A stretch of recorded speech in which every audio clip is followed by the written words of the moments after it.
Good evening, Namaskar. Welcome back to your YouTube channel Eco with IJAB Economics. I, Basant Kumar, present here with the same topic government budget and the economy. I had already discussed up to the point capital expenditure and its characteristics. So let us discuss today, my dear students, about the important item of capital expenditure in the Indian government budget. Important items of capital expenditure in the Indian government budget.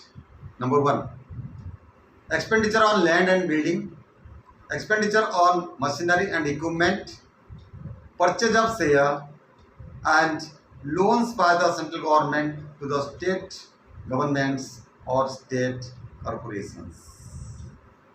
Now, these are the important items in capital expenditure of the government of India.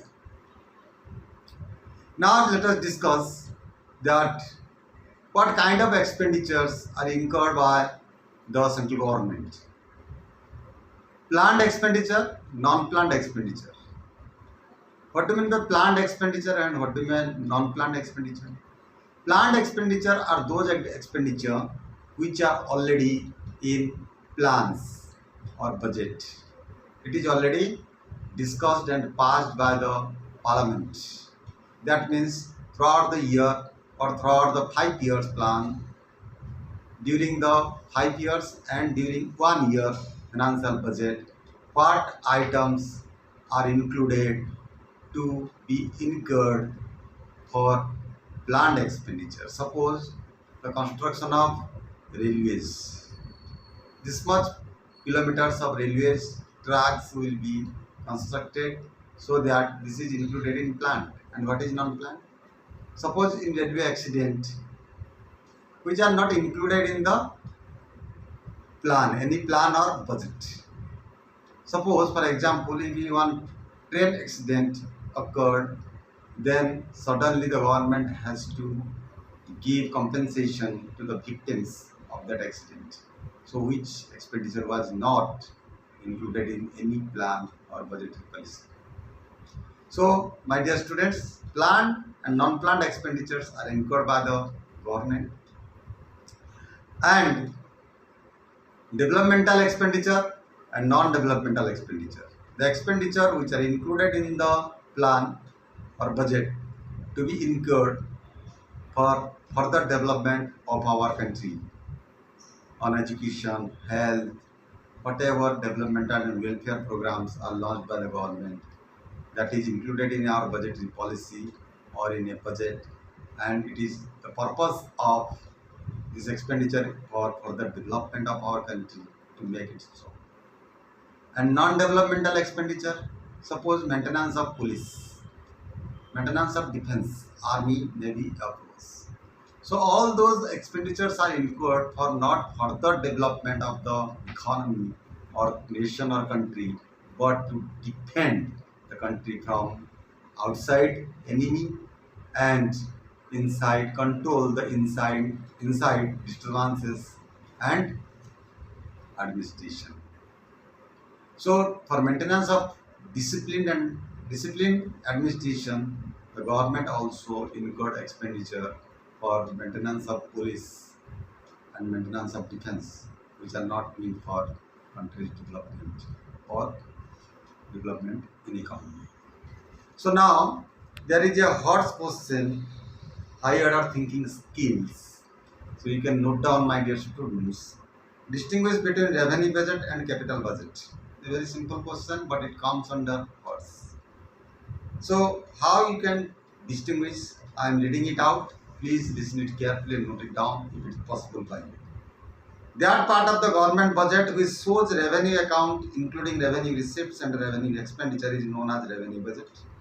Similarly, that part of the government budget which shows capital accounts including capital receipts and capital expenditure is known as capital budget. Capital revenue budget means revenue receipts and revenue expenditure.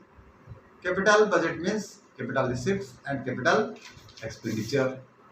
So now let us discuss Deficit, budget or budgetary deficit.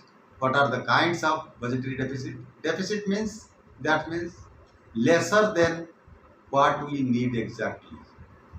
That means the required amount is lesser than spent amount. That is known as deficit. You can say in Hindi, kami. So, revenue deficit, fiscal deficit, and a primary deficit.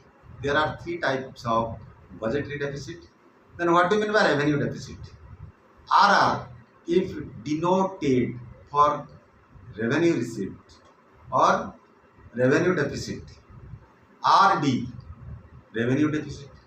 RR, revenue receipts. RE, revenue expenditure.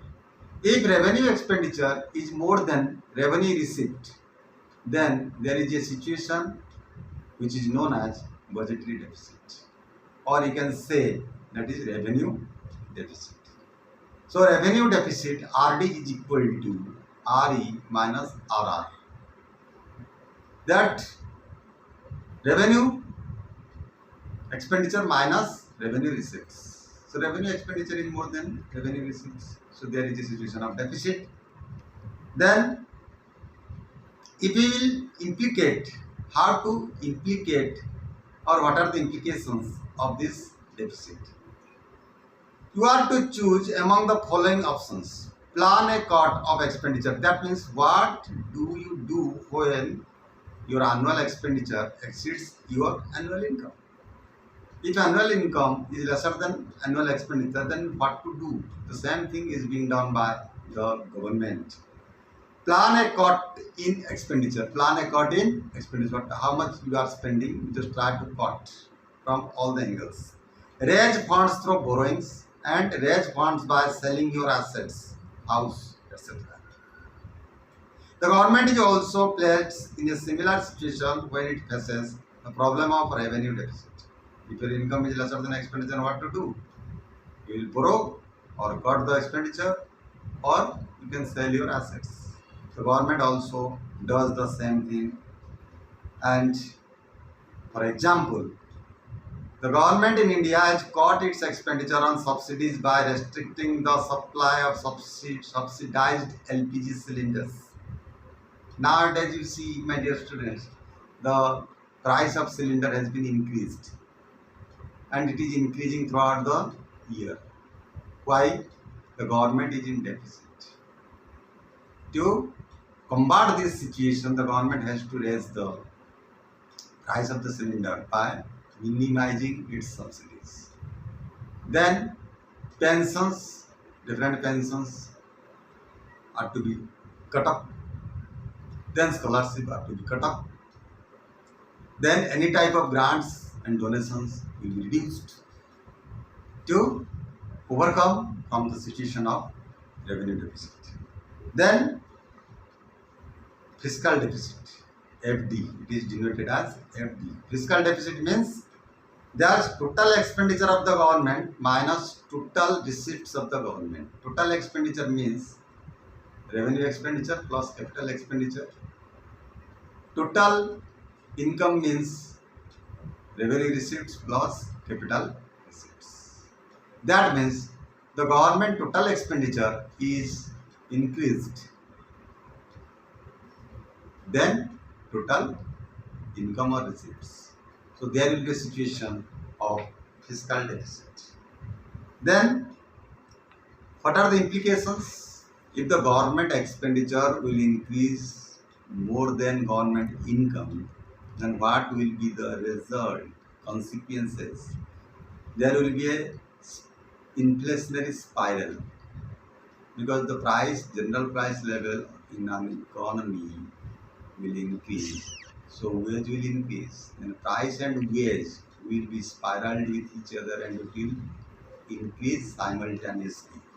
Then mounting debts for future generation. The government will borrow to adjust the deficit budget. Then this borrowing amount will be one of the debts for future generation. The future generation has to pay, and the government will levy in different forms to earn more income from general public to recover this debt or to repay the borrowing amount or borrowed amounts.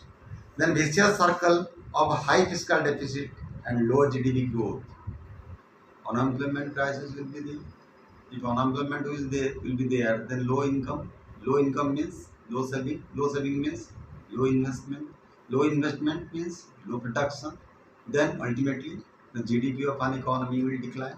This is a circular wave which are connected with each other. Then it will be impacted negatively. So high fiscal deficit causes low GDP growth basically because of two reasons. I repeat, high fiscal deficit causes low GDP growth basically because of two reasons. One is high fiscal deficit reduces investment expenditure by the government on infrastructural expansion in the country. This erodes the inducement to invest. Number two, when fiscal deficit is high, rate of taxation also remains high. This reduces disposable income of the people. Consequently, aggregate demand (AD) is reduced.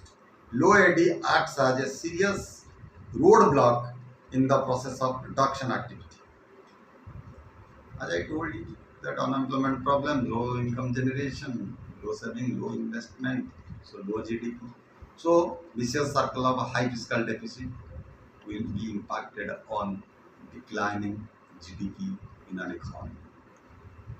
On the other hand, low GDP growth leads to high fiscal deficit because, I repeat, on the other hand, low GDP growth, if GDP growth is low, then it will lead to high fiscal deficit also.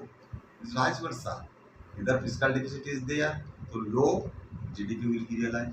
If low GDP is there, low GDP growth, then fiscal deficit will be. All are both opposite to each other. How? Now low GDP generates low revenue for the government, particularly in terms of tax receipts. If the GDP will be less, then tax will be less because government earn income through taxation on deduction. Then low GDP implying that a large segment of the population is below poverty line. Low GDP means productivity is less, so poverty will be increased. Many more people will come under the poverty line. Refers government expenditure on food subsidy and welfare programs like NGNREGA, Mahatma Gandhi National Rural Employment Guarantee Act 2005, for the benefit of below poverty line population. So government will be in trouble at the time of fiscal deficit. Then crowding out. What do you mean by crowding out? Please listen it carefully. It is a very important term. High fiscal deficit leads to crowding out effect.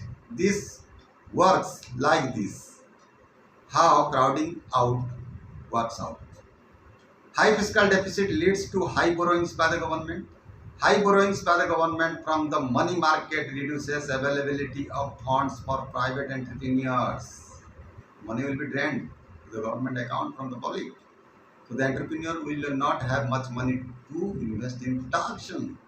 So further unemployment will be raised in the economy. Then drought of funds. Drought of funds means less of funds. Due to lack of funds, along with the high rate of interest, lowers the level of investment in the economy. The economy slips into a state of economic slowdown. The productivity will be slowed down ultimately. Then erosion of government credibility. Erosion of government credibility. The government will lose the power of give credit to other agencies and stakeholders. High fiscal deficit and consequently the mounting national debt erodes credibility of the government in the domestic as well as international money market. Credit rationing of the government and the economy is lowered. Global investors start withdrawing their investment from the domestic economy. Demand for the domestic currency starts declining. The exchange rate starts appreciating. Imports become expensive. In comparison with the dollar, the domestic currency value will decline. So the import will be more expensive than earlier if fiscal deficit will be realized in the economy. Then we start importing inflation. We start importing inflation along the along with the import of goods and services, because we don't have more GDP.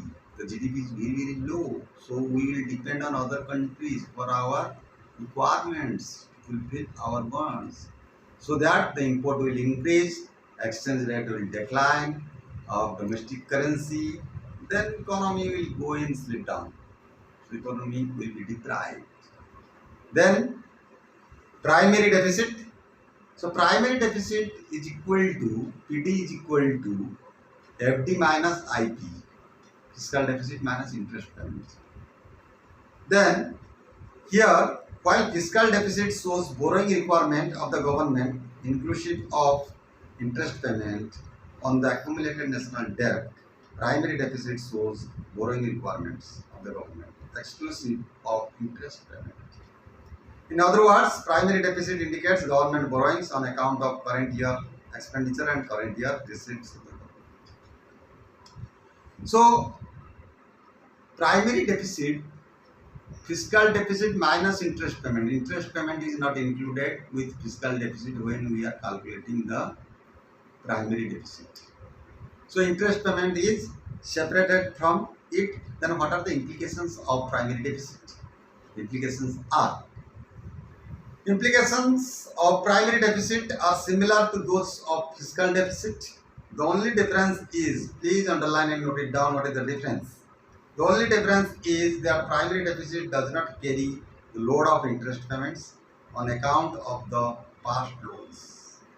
Primary deficit avoids the interest payment of the past loans and borrowings of the government. Then primary deficit just indicates borrowing when current year expenditure is greater than current year revenue. That means always we can say the important concept is when government lost the income side in comparison with the expenditure, which are not equal. Expenditure is more than income, and there will be a situation of deficit in budget, whether it is primary deficit, fiscal deficit, or revenue deficit. Capital does not have any deficit because capital receipts in form of borrowings from public, borrowing from Reserve Bank of India, borrowing from rest of the world. So capital receipts and capital expenditures reduces assets, reduces liabilities and creates assets, as we know, as per the characteristics of the capital receipts and expenditure, so that it is not included in this fiscal deficit. It is depending upon the revenue, expenditure and income and interest payment. Interest payment is not also included in deficit budget.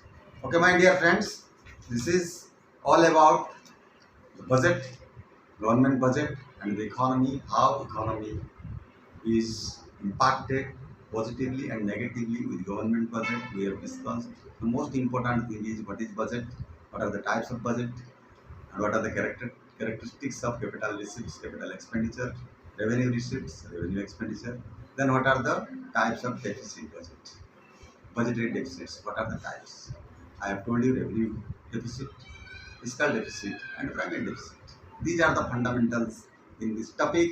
Please note it down in a separate notebook. If you have any question or doubts on this topic, I am winding up this topic today. So please call me at my cell number 9546489048. I repeat 9546489048. For further details, you can contact me. You are most welcome. Thanking you for your concentration and thank you for being with me. Please, if it is this topic and my explanation and videos are helpful for your curriculum and support you, then please like, share, comment and subscribe those who are new to this YouTube channel. And don't forget to comment so that I can try to develop the video's quality and which will be helpful more for you. So thank you. Good night. Namaskar. Jai Hind.